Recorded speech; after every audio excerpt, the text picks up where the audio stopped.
கடலூர் மாவட்டத்திலிருந்து சேலத்துக்கு தாமரை அக்காவோட அனுபவங்கள் தெரிஞ்சுக்க போகிறேன். இங்கே நெய்வேலியை கிராஸ் பண்ணியிருக்கேன்.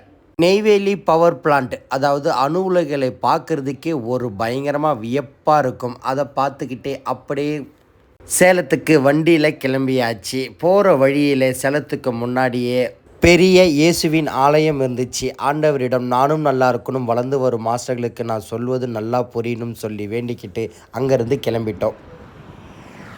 ஹாய் ஃப்ரெண்ட்ஸ், நான் உங்கள் நண்பன் குட்டி.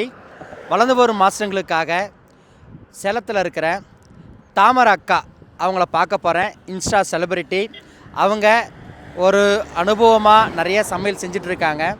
உங்களுக்காக அவங்க அனுபவமும், அவங்க இந்த சமையலை ஏன் கற்றுக்கிட்டாங்க, எப்படி ஏன் இவ்வளோ கஷ்டப்படுறாங்கன்ற ஒரு அந்த ஆர்வமும் உழைப்பும் உங்களுக்காக வீடியோ பாருங்கள். எனக்கு பிரியாணி எவ்வளோ பிடிக்குமோ அதுக்கு மேலே இயற்கையோட அழகு பிடிக்கும். அங்கே ரசித்து ஒரு செல்ஃபி எடுத்துகிட்டு மண்டபத்துக்கு போயாச்சு. போன உடனே தாமரை அக்கா ப்ரெட் அல்வாவுக்கு ப்ரெட்டை பொரிச்சிக்கிட்டு இருந்தாங்க. அப்படியே அந்த ப்ரெட்டை சூப்பராக மிதமான சூட்டில் பொன்னிறமாக பொரிச்சிட்டு இருந்தாங்க. நான் ஏதோ 100-200 பேருக்கு சமைப்பாங்கன்னு வந்தேன். இங்கே இருக்கிற தண்ணி கேனை பார்த்தாலே 500 நபருக்கு மேலே சமைக்கிற மாதிரி இருக்கும். வீடியோ சூப்பராக இருக்குது. அவங்களோட அனுபவம் தெளிவாக இருக்குது. தொடர்ந்து வீடியோ பாருங்கள். சேலத்தில் தாமரை அக்கா சமையலை கலக்கிட்டு இருக்காங்க. ஒரு தனி பெண்மணியாக அவங்கள ரொம்ப நாளாக பார்க்கணும் அக்காட்ட கேட்டுகிட்டே இருந்தேன். இன்றைக்கி பார்த்தாச்சு. அக்காவோட அனுபவங்கள் உங்களுக்காக. ஹாய் ஃப்ரெண்ட்ஸ், குட்டி பிரியாணின்னு சொல்லிட்டு ஐடி செம்மையாக வளர்ந்து வரும் மாஸ்டர் கலைஞர்களுக்காக நிறைய வீடியோஸ் வந்து பயனுள்ளதாக போட்டுட்ருக்காரு. நைட்டே ப்ரெட்டை பொரித்து சக்கரை பாகு கரைச்சி ப்ரெட்டை ஊற வச்சுட்டாங்க. அக்கா சொன்ன வார்த்தையே பெரிய அனுபவம். நெய்யில் அப்படியே மிதமான சூட்டில் முந்திரி திராட்சையை பொன்னிறமாக பொரித்து அதில் வெள்ளரி விதையை போட்டு தீச்சல் இல்லாமல் அழகாக எடுத்து ப்ரெட்டில் கொட்டி அப்படி கிளறி வச்சிட்டாங்க. அக்கா செஞ்ச ப்ரெட் அல்வாவில் கோவா கிடையாது, மில்க் மிட்டன் கிடையாது, எந்தவித அதர் பொருளுமே கிடையாது. ஆனால் சூப்பராக அருமையாக இருந்துச்சு ப்ரெட் அல்வா. ப்ரெட் அல்வாவோட அந்த கன்சிஸ்டன்சி, அந்த ஸ்வீட்டு பக்குவம்லாம் பயங்கரமாக பதமாக பார்க்கவே அப்படியே டெம்ப்டிங்காக இருந்துச்சு. சேலத்துக்கு தாமரை அக்காவை பார்க்க வந்திருக்கேன். வந்த உடனே 500 பேருக்கு சமையல் செஞ்சிட்ருக்காங்க. நான் 100 பேருக்கு 200 பேருக்கு செய்வாங்கன்னு சொல்லி பார்த்தேன். அக்கா 500 பேருக்கு 1000 பேருக்கு செய்வாங்களாம். அதுவே பார்த்து வியந்து போனேன். அக்காவுடைய அனுபவங்கள், அவங்க ஏன் இந்த வேலையை கற்றுக்கிட்டாங்க, அந்த வேலைக்கு வந்த ஆர்வம் என்னன்றது உங்களுக்காக, வளர்ந்து வரும் மாஸ்டர்களுக்காக சின்னதாக ஒரு பேட்டி. அக்கா, உங்களுக்கு இந்த வேலை மேலே எப்படி ஆர்வம் வந்துச்சு? ஆர்வம் எப்படி வந்துச்சுன்னா, எனக்கு நாங்கள் ஹோட்டல் ஃபஸ்ட்டு ஆரம்பித்தார், எங்கள் வீட்டுக்காரர் ஹோட்டல் ஆரம்பித்தார். அப்போ பார்த்து மாஸ்டர் வந்து பார்த்திங்கன்னா ஒரு மாவு பிசைஞ்சு புரோட்டாவுக்கு பார்த்திங்கன்னா மாவு பிசைவாங்க. பிசைஞ்சு வச்சுட்டு ஏதாவது ஒரு சின்ன இது பேசிட்டு ஏதாவது காசு ஏதாவது பிரச்சனை வரும், உடனே விட்டுட்டு அப்படியே போயிடுவாங்க. பாதியில் போயிடுவாங்க. அது எப்போவுமே சமையல் பொறுத்த வரைக்கும் எந்த இடத்துல நம்ம என்ன கமிட்மெண்ட் கொடுக்குறோமோ, எவ்வளவு அவங்கக்கிட்ட மனஸ்தாபம் இருந்தாலும் சமையல் பொறுத்த வரைக்கும் முடிச்சு கொடுத்துட்டு போகணும். அந்த இடத்துக்கு வேற ஆளை வச்சு டக்குன்னு சமைக்க முடியாது. அவங்களுக்கு எவ்வளோ கஷ்டம். நமக்கு என்ன ஒரு இது இருந்தாலும் அதை வந்து சமைச்சு கொடுத்துட்டு நீங்கள் அதை பேசலாம் எதை வேணாலும். ஆனால் அவங்க பாதியில் விட்டுட்டு போவாங்க. அப்போ வந்து எனக்கு ரொம்ப கஷ்டமாக இருக்கும். சரிக்கா. அதனால் எனக்கு நம்மளே கற்றுக்கிட்டா என்ன இருக்குது அப்படின்ட்டு பரோட்டாவிலேருந்து அத்தனையுமே வெஜ்ஜு நான்வெஜ் அத்தனையுமே எனக்கு கற்றுக்கணுன்னு ஆசை. கற்றுக்கிட்டேன். எனக்கு ஃபஸ்ட்டு நான் மேரேஜ் ஆகி போகும்போது எங்கள் மாமியார் வந்து தயிர் தாளிக்க சொன்னாங்க. வெங்காயம் மிளகாய் தாளித்து தயிரை எடுத்து ஊற்றி கொதிக்க வச்சு இறக்கி வச்சிட்டேன்.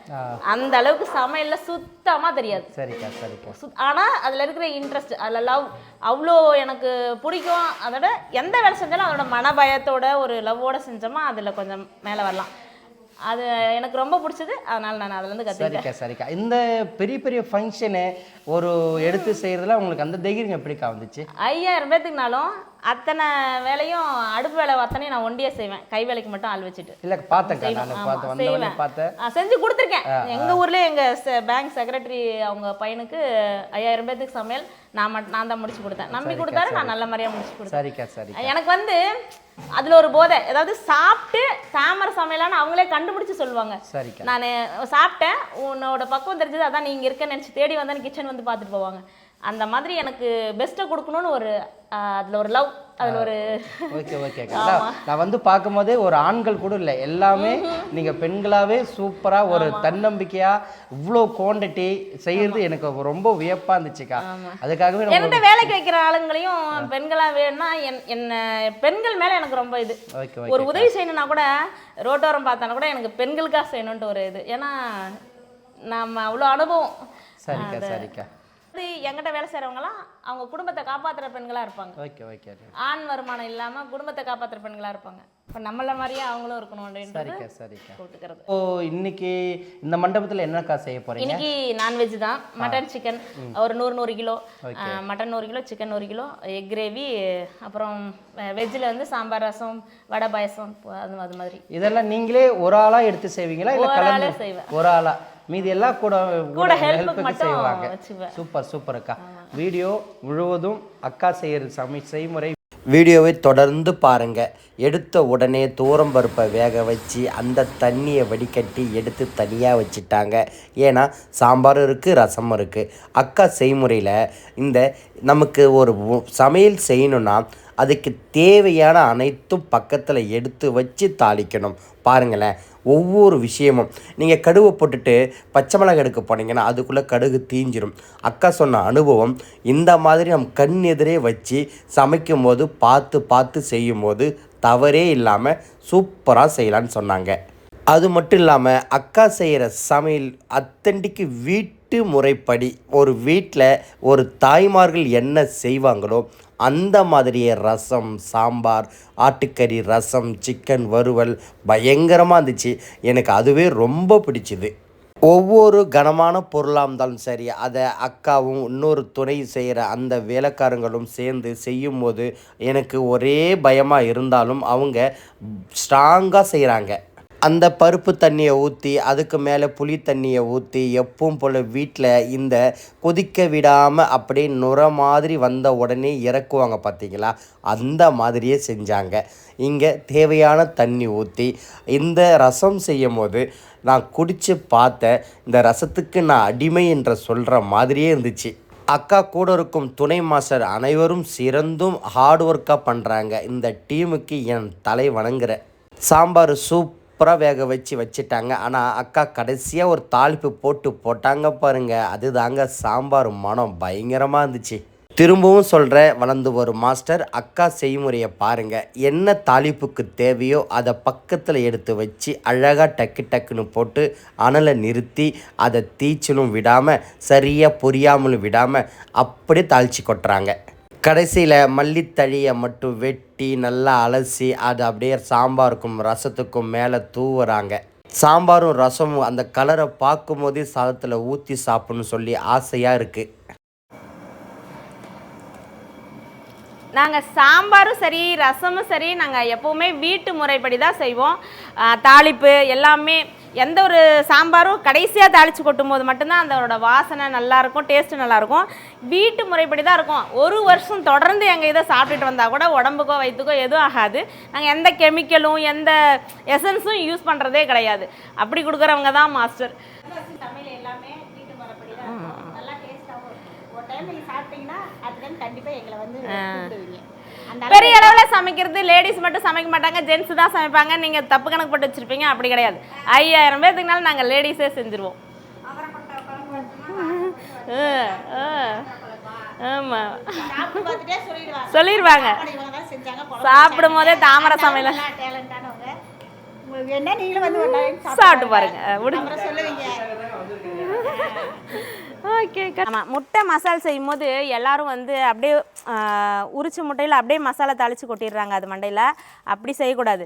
நம்மளோட எண்ணெயில் லைட்டாக பொரித்து, இந்த முட்டையில் எண்ணெயில் லைட்டாக பொரித்து அதில் மசாலா செஞ்சோம்னா நம்ம கிண்டும் போதோ இலையில் பரிமாறும் போதோ உடையாமல் முட்டை இருக்கும். அதே சமயம் பொரிக்கிறது வந்து லேசாக பொரிக்கணும். ரொம்ப நேரம் பொரிச்சிட்டிங்கன்னா ஹார்ட் ஆயிரும் முட்டை. அது உடைக்கிறது கொஞ்சம் ஒரு மாதிரி இருக்கும், சாப்பிட ஒரு மாதிரி இருக்கும். இப்போ பாருங்கள், 500 முட்டை மசாலா போடுறேன், நீங்கள் பாருங்கள். அக்கா, நிறைய பேர் முட்டை வேக வைக்கும் போது அந்த தோல் சரியாக வர மாட்டேங்குதுக்கா. நீங்கள் என்னென்ன சேர்த்து வேக வைப்பீங்க?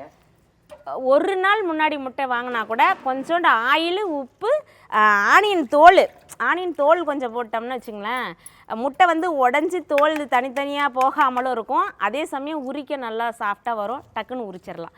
100 கிலோ ஆட்டுக்கறி காலையில் 6 மணிக்கெல்லாம் கொடுத்துட்டாங்க. 75 கிலோ ஆட்டுக்கறி ரசம், 25 கிலோ ஆட்டுக்கறி சுக்கா மாதிரி வறுவல் சூப்பராக செஞ்சுருந்தாங்க. நல்ல கறியை கொட்டி 3க்கு 4 முறை அலசி தண்ணியே இல்லாமல் வடிகட்டி எடுத்து ரொம்ப சுத்தமாக செய்கிறாங்க. சரி, நான்வெஜ்ஜு ஆட்டுக்கறி சிக்கனை பார்த்தா அது மட்டும் இல்லாமல் வடை, அந்த வடை போட்டாங்க பாரு, அவ்வளோ முருவலாக கிறிஸ்பியாக இருந்துச்சு சாப்பிட்றதுக்கு. இங்கே செய்கிற அனைத்து சமையலும் அக்கா ஒரு கை வண்ணத்திலே செய்கிறாங்க, சூப்பராக செய்கிறாங்க. 500 நபர்களுக்கு 11 மணிக்கு சாப்பாடு தரணும். காலையில் 5 மணிக்கு ஏஞ்சி டக்குன்னு அவங்க செய்கிற வேலைகளை பார்க்கும்போது நம்ம செய்கிற வேலைலாம் கம்மின்னு தான் தோணுச்சு. இங்கே இவங்க தாளிக்கிறதுக்கு எல்லாமே இந்த சின்ன வெங்காயத்தில் மட்டும்தான் செய்கிறாங்க. இந்த சின்ன வெங்காயத்தை நைட்டே தோல் இல்லாமல் மெனக்கிட்டு உக்காந்து உரிச்சி வச்சுட்டாங்க. சின்ன வெங்காயத்தை அரைச்சி தாளிக்கும் போது ஒரு வாசனை கிடைச்சிச்சு பாருங்கள், வீடியோவை பாருங்கள். நம்ம இப்போ 75 கிலோ மட்டன் கிரேவி செய்ய போகிறோம். அதுக்கு பார்த்தீங்கன்னா கடலை எண்ணெய் 4 லிட்டர் ஊற்றிக்கலாம். கறியை நல்லா ஃப்ரெஷ்ஷாக அலசி எடுத்து பக்கத்தில் வச்சுக்கிட்டாங்க. தேவையான பொருளெல்லாம் எடுத்தும் பக்கத்தில் வச்சுக்கிட்டாங்க. கொஞ்சம் பட்டை, கிராம்பு, சோம்பு போட்டுக்கலாம். கொஞ்சம் கருவேப்பிலை போட்டுக்கலாம், இந்த வாசம் சூப்பராக இருக்கும். ஃபஸ்ட்டு கொஞ்சம் கருவேப்பிலை எண்ணெயில் போடுறது. 1 கிலோ இஞ்சி, 1 கிலோ பூண்டு. அக்காவோட செய்முறையில் இந்த இடத்துல ஒரு அனுபவத்தை கற்றுக்கிட்டேன். ஆட்டுக்கறி ரசம் வைக்கும் போது அதிகமாக இஞ்சி பூண்டு சேர்க்கக்கூடாதான், அது குழம்பு மாதிரி ஆகிடுமா. சின்ன வெங்காயம் போட்டுக்கலாம்.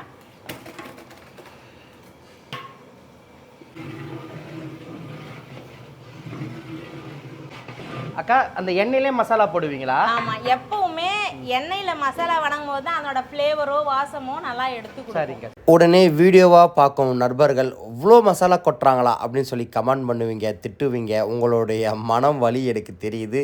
இந்த மசாலா அரைச்ச குழம்பு மிளகாய்த்தூள், தனி மிளகாய்த்தூள், அரைச்ச கரம் மசாலா தூள் இதெல்லாம் வீட்டு முறைப்படி சேர்க்குறாங்க. அவ்வளோ வாசனையாக இருந்துச்சு. ஆட்டுக்கறி இவ்வளோ ஆட்டுக்கறியை கொட்டுறதே எனக்கு செம்ம வைப்பாக இருந்துச்சு. ஏன்னா எனக்கு யாருமே ஆட்டுக்கறி சபையிலே தரமாட்டாங்க. என் வீடியோ பாருங்களேன், எல்லாம் சிக்கனே இருக்கும்.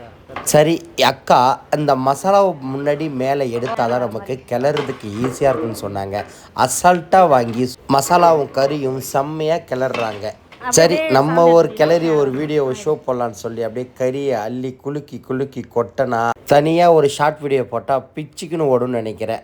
அக்கா அந்த உலத்தண்ணிக்கு அந்த கேன் தண்ணியெல்லாம் எடுத்து ஊற்றும் போது ஒரு வலி தெரிகிற மாதிரியோ ஒரு கஷ்டமாக தெரிகிற மாதிரியோ அந்த முகத்திலும் சரி அவங்களோட வேலையிலும் சரி அந்த அளவுக்கு ஆர்வமாக வேலை செய்கிறாங்க. ஆட்டுக்கறி ரசத்தில் அப்படியே ஃபுல்லாக செஞ்சு தண்ணி ஊற்றி அள்ளி காமிக்கிறாங்க. நல்லா கொதிச்சு கறி வேகணும்க்கா. இது ஆட்டுக்கறி ரசம் மாதிரி குழம்பு அப்படியே சாதத்துல ஊத்தி சாப்பிட சூப்பரா இருக்கும். வந்து கெட்டியா இருக்கிறது ருசி கொடுக்காது. ஆட்டுக்கறியை பொறுத்த வரைக்கும் தண்ணி குழம்பு ருசி கொடுக்கும். தண்ணி குழம்பு எங்க சைடு இந்த வடலூர் குறிஞ்சிப்பாய் சைடுல அதிகமா இப்படிதாங்க செய்வாங்க. ஆமா, தண்ணி குழம்பு ருசியா இருக்கும். நல்ல கெட்டியா வச்சீங்கன்னா அது ருசி போயிடும். ஆட்டு ரசம் தான் சொல்லுவாங்க. ஆமா, அதனோட ருசியே தனி.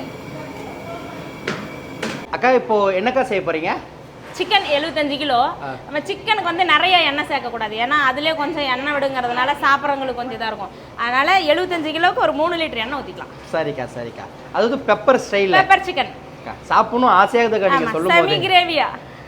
செமி கிரேவியா எஸ், சூப்பர்க்கா. பட்டை, கிராம்பு, சோம்பு, அது அடுத்து கருவேப்பிலை, இஞ்சி பூண்டு,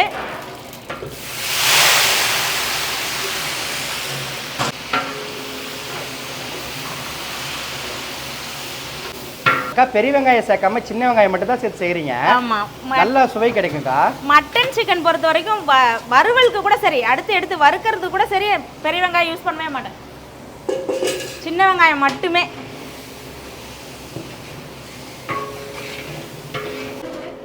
இந்த வேலை கஷ்டமா இருக்குன்னு நீங்க நினைச்சிருக்கீங்களாக்கா? ரொம்ப கஷ்டமா இருக்கு, ஏன்டா இதை தேர்ந்தெடுத்தேன்? எனக்கு பிடிச்ச வேலைன்னு வச்சுக்கோங்களேன், அதனால இதில் கஷ்டமே பார்க்க மாட்டேன்.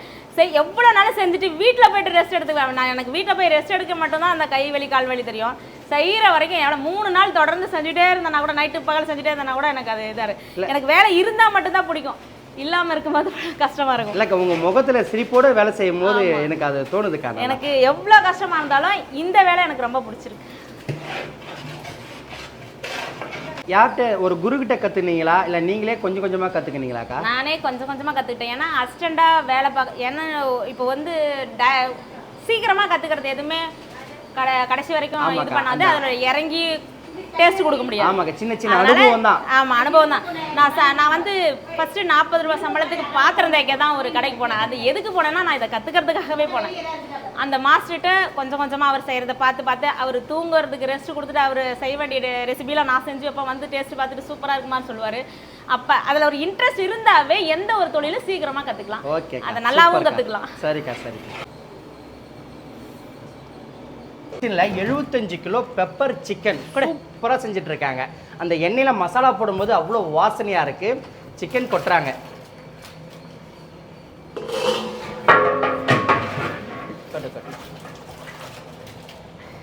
ஒரு 25 கிராம் 30 கிராம் சைஸில் சூப்பராக வெட்டி வாங்கிட்டு இருக்காங்க. அந்த பெப்பர் சிக்கன் அப்படியே சாப்பிட அந்த மசாலாவோட காரமாக சூப்பராக இருக்குமா. வாங்க சாப்பிடலாம். வாங்க சாப்பிடலாம். சிக்கன் பெப்பர் கிரேவிக்கு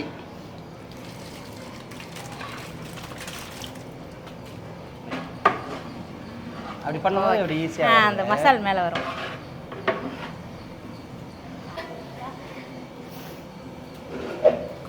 முக்கால்வாசி போட்டு விட்ரு.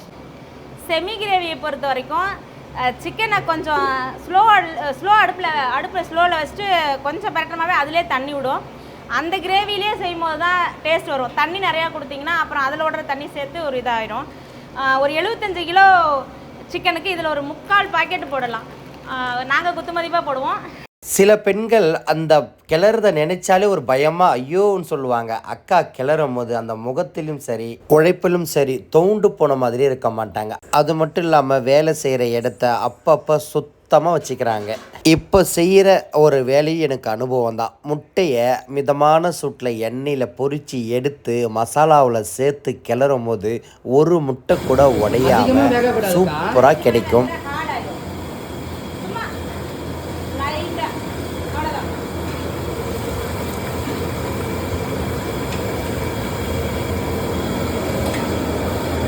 ஒரு பக்கம் ஆட்டுக்கறி ரசம் தட்டை திறந்து பார்க்குற பாருங்கள, அப்படி கொதிச்சுன்னு கிடக்குது.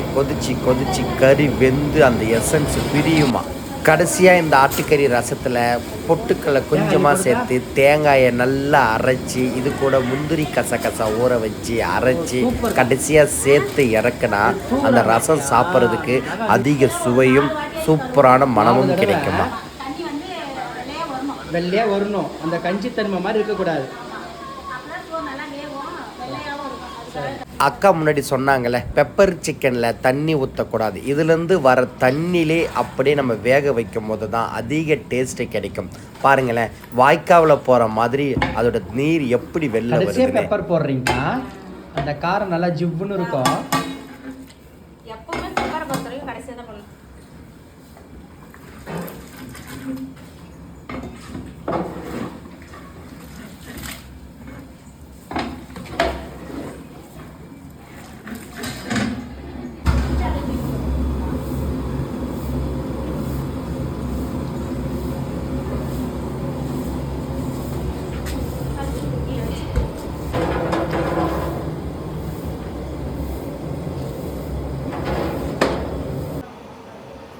அக்கா, இந்த கலர் பவுடரு அஜினோமோட்டோ இதெல்லாம் எதுவுமே சேர்க்க மாட்டீங்க? நான் யூஸ் பண்ணுறதே கிடையாது.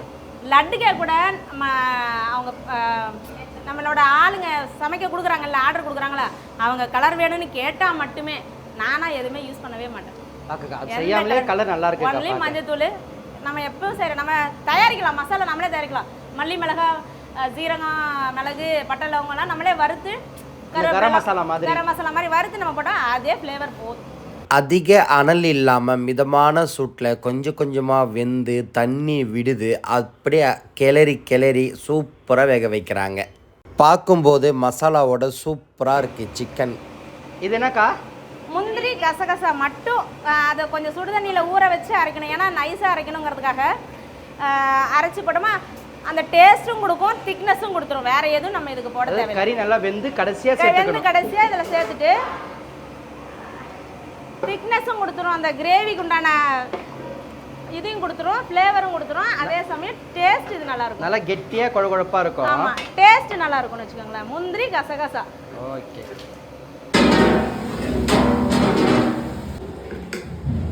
கறி நல்லா வெந்ததுக்கு அப்புறம் கடைசியாக இந்த முந்திரி கசகசா தேங்காய் கொஞ்சம் பட்டை கிராமில் கொஞ்சம் அதில் கலந்து அரைச்சி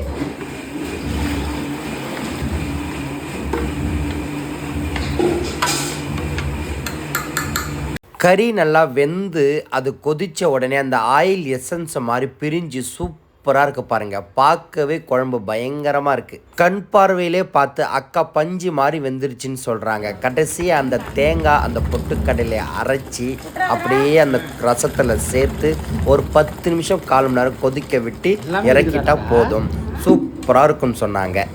அந்த எண்ணெயில் பொரித்த முட்டையை தனியாக எப்பவும் போல் சின்ன வெங்காயம், தக்காளி, இஞ்சி பூண்டு சாந்து மசாலா சேர்த்து அதை முன்னாடி நல்லா மசாலா செஞ்சு சில பேர் என்ன பண்ணுவாங்கன்னா மசாலா கூட வதக்கும் போதே முட்டையை கொட்டி கிண்டுவாங்க. வளர்ந்து வரும் மாஸ்டர் நானும் செஞ்சுருக்கேன். அப்படி செய்யக்கூடாது. முட்டையை அவிச்சு இந்த மாதிரி செஞ்சுட்டு மசாலாவை தனியாக செஞ்சு இந்த மாதிரி கீழும் மேலேயும் ஊற்றி பொறுமையாக கிளறினீங்கன்னா நல்லா உடையாமல் முட்டை மசாலா சாப்பிட சூப்பராக இருக்கும். கடைசியாக முட்டையை உடைச்சி சாந்தில் வச்சு சாப்பிட்டோம் பாருங்கள். ஐயோ போங்க. அக்கா கிளறும் போது பாருங்களேன், அந்த மசாலா அப்படியே சூப்பராக எடுத்து முட்டை மேலே ஊற்றி அப்படியே ஊற விட்டாங்க. ஹாய் ஃப்ரெண்ட்ஸ், நான் உங்கள் நண்பன் குட்டி. சேலத்தில் தாமரை அக்காவுக்கு என்ன சமையல் செய்கிறாங்க, எப்படி செய்கிறாங்கன்னு பார்க்க வந்தேன். அக்கா 500 பேருக்கு சும்மா அசத்தி ஒரு வெள்ளை சாதம், ஆட்டுக்கறி ரசம், ஆட்டுக்கறி வறுவல், சிக்கன் பெப்பர் சிக்கனு, முட்டை வறுவல், பிரெட் அல்வா, வடை, சாம்பார், ரசம், அப்பளம், உருளைக்கிழங்கு பொரியல் அப்படி செஞ்சு கலக்கிட்டு இருக்காங்க. அதை இப்போது அவங்க அக்கா கையில் வச்சு பரிமாறிருக்காங்க. நான் சாப்பிட்டுட்டு எப்படி இருக்குன்னு சொல்கிறேன். உண்மையுமே அந்த வாசனைக்கே சாப்பிட்ணும் அப்படியே மனசு துடிக்குது. அவ்வளோ சூப்பராக செய்கிறாங்க. ஒரே ஆளாக கஷ்டப்பட்டு அவங்க ஒரு வேலையும் ஒரு ஹைஜீனிக்காக நீட்டாக க்ளீனாக சூப்பராக செஞ்சுருக்காங்க. கண்டிப்பாக அவங்களுக்கு நீங்கள் வேலை கொடுங்க. அது இல்லாமல் நம்ம வடலூர் குறிஞ்சிப்பாடி சைடில் இந்த ஆட்டுக்கறி ரசம் அதை விட சூப்பராக அத்தன்டிக்காக செம்மையாக செஞ்சுருக்காங்க. எனக்கு ரொம்ப ரொம்ப பிடிச்சிருக்கு. நான் ஒரு மாஸ்டராக சொல்கிறேன், சூப்பராக இருக்குது. இப்போ சாப்பிட போகிறேன், சாப்பிட்டு பார்த்து சொல்கிறேன். Okay okay. கறி பாரு அப்படியே ஜூஸியாக நல்லா சூப்பராக வெந்திருக்கு.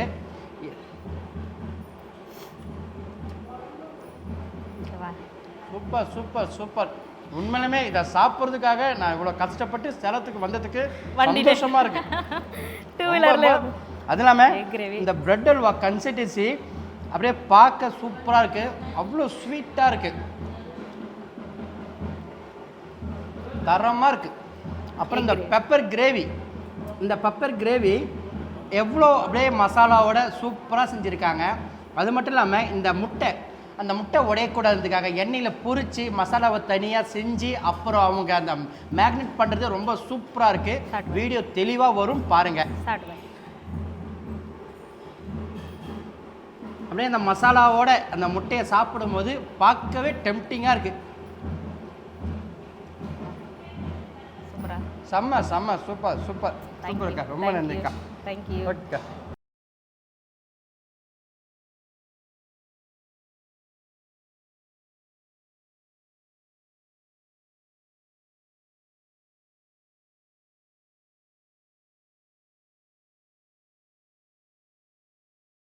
எனக்கு அழைப்பு கொடுத்து ஆதரவு கொடுத்ததுக்கு அக்காவுக்கு மிக்க நன்றின்னு சொல்லிட்டு அந்த மண்டபத்துலேருந்து கிளம்பியாச்சு.